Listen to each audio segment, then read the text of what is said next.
Saat ini saya berada di Museum Perumusan Naskah Proklamasi dan di sini juga nanti kita akan mencoba untuk napak tilas karena kita sudah menjelang detik-detik ini kemerdekaan Indonesia dengan dikumandangkannya naskah proklamasi dan dibacakan oleh Bung Karno. Jadi kita mau juga wawancara nih satu orang yang juga adalah sejarawan yang bernama Bondan Kanumoyoso. Kita langsung saja lihat ke dalam.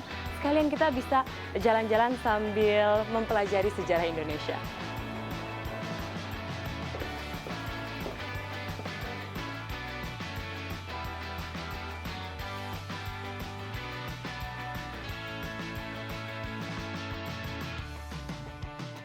Nah, seperti janji saya tadi, kita akan berbincang-bincang siang ini ditemani dengan Mas Bondan. Halo, apa kabar? Nah, kita hari ini mau sedikit napak tilas nih ya di tanggal 15 Agustus ini, kira-kira detik-detik menjelang proklamasi itu seperti apa. Kita sambil muter-muter ya di Museum Perumusan Naskah Proklamasi ini ya. Pertama kali, ini sebenarnya apa yang melatar belakangi sampai akhirnya bangsa Indonesia ini mempersiapkan kemerdekaan kita ini? Ya, konteksnya ketika itu adalah akhir dari Perang Dunia Kedua.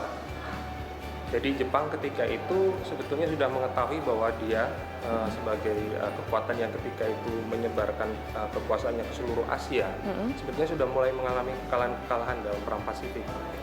Jadi ketika itu Jepang mulai mengeluarkan janji-janji kemerdekaan kepada pihak Indonesia dan kemudian pada sekitar tanggal 6 Agustus gitu ya, kota Hiroshima itu dibom atom oleh pihak sekutu. Tetapi titik yang paling menentukan terjadi pada tanggal 12 Agustus ketika itu melalui siaran radio Kaisar Hirohito itu menyatakan kekalahan Jepang kepada pihak sekutu. Tanggal 12 Agustus Syahrir mengetahui itu. Tanggal 14 Agustus dia menemui Hatta. Ya, dan dia kemudian menyatakan kepada Hatta bahwa Jepang ini sudah menyerah kalah. Jadi untuk apa kita masih mempertimbangkan atau memperhatikan apa yang ditetapkan oleh Jepang. Jadi kita harus cepat memproklamasikan kemerdekaan Indonesia di luar janji kemerdekaan yang diberikan oleh Jepang.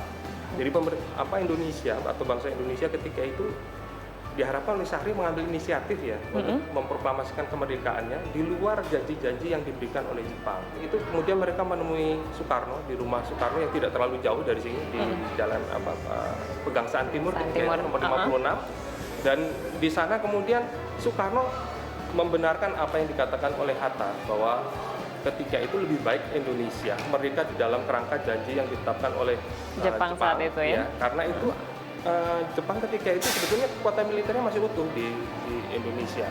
Jadi kalau mereka memerdekakan diri tanpa mengikuti apa yang sudah ditetapkan oleh Jepang itu dikhawatirkan akan mengakibatkan jatuhnya banyak korban jiwa.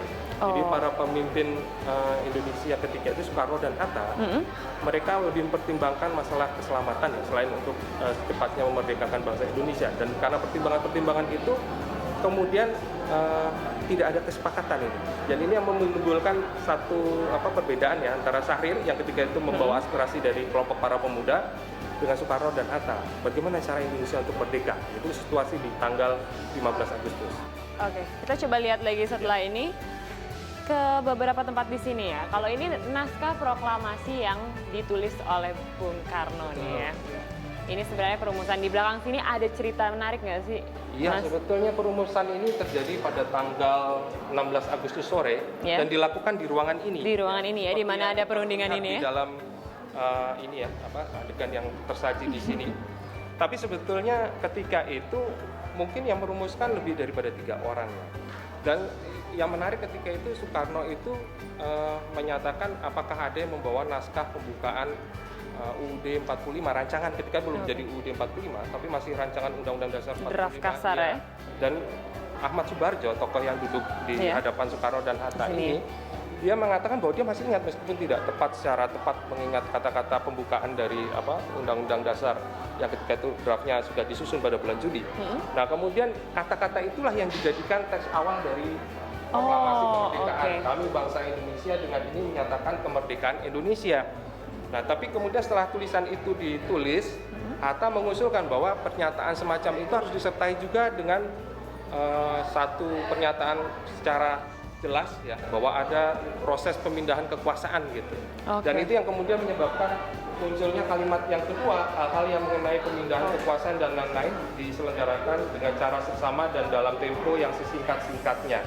Jadi proklamasi kemerdekaan Indonesia itu disusun dan direncanakan sedemikian rupa supaya teksnya itu sederhana, ringkas, tetapi jelas. Tapi jelas dan yang penting ini ya, mengobarkan semangat nasionalisme Indonesia lagi. Kita coba lihat lagi ya ke ruangan yang lain ya. Nah, saat ini kita berada di mana nih, Mas? Kita melihat ada Sayyidatul Malik dan juga ada PM Dia ya. Iya. Ini kita ada di ruangan tempat pengetikan naskah proklamasi. Jadi setelah disusun di ruang yang sebelumnya tadi, naskahnya kemudian dibacakan oleh Soekarno di ruang depan. Dan semua yang hadir ketika itu setuju dengan naskah itu, dan kemudian ada tadi perdebatan sedikit tentang siapa yang menandatangani. Naskah itu kemudian diketik, dibawa ya, dibawa ke sini oleh Sayyidatul Malik ditemani dengan BM Dia. Dan kemudian ini yang kemudian nanti di tanggal 17 Agustus yang naskah ketikan ini yang dibacakan oleh Soekarno. Oke, dan kita coba melihat lagi ya, di sini juga kita akan jalan-jalan coba melihat di mana tempat dibacakan naskah proklamasi. Iya.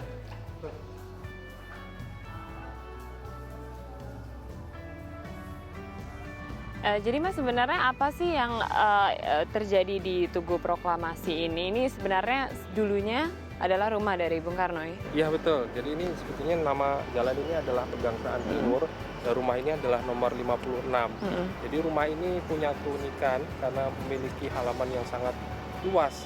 Jadi pada satu ketika di tahun 43 ketika Soekarno baru dikembalikan ke Jakarta atau ke Jawa ketika itu, setelah lama dibuang ke ND dan kemudian ke Bengkulu, dia datang ke kantor Sendendu, kantor propaganda Jepang, dan kemudian setelah berbicara dengan salah seorang pemimpin kantor itu yang namanya Shimizu, dia minta dicarikan sebuah rumah di daerah Menteng ini karena ketika itu para pemimpin Indonesia hampir di sini semua ya, punya rumah di daerah ini yang sebelumnya adalah rumah orang-orang Belanda. Dan ini juga kembali kita melihat lagi ya kesederhanaan dan juga kembali ke alam ya. Sepertinya Bung Karno memang sangat menyukai faktor-faktor yang ini ya, kayak di istana di Bogor, istana negara juga semuanya terlihat dari halaman yang sangat luas. Iya betul.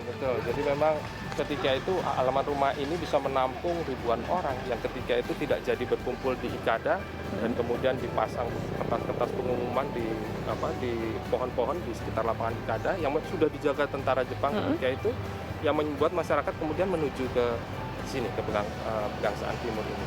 Bisa terbayang itu ya, saat itu bagaimana rasanya jadi rakyat Indonesia, bahkan sampai sekarang pun kita masih merasakan semangat yang luar biasa saat itu yang dibawa Bung Karno dan Bung Hatta ketika membacakan itu ya. Terima kasih banyak Mas Bondan sudah hadir. Terima kasih. Dan sudah jalan-jalan dari Museum Perumusan Naskah Proklamasi sampai ke sini ya. Semoga ini juga bisa menjadikan manfaat untuk Anda yang berada di rumah. Kita jalan-jalan lagi aja ya. Mari Mbak.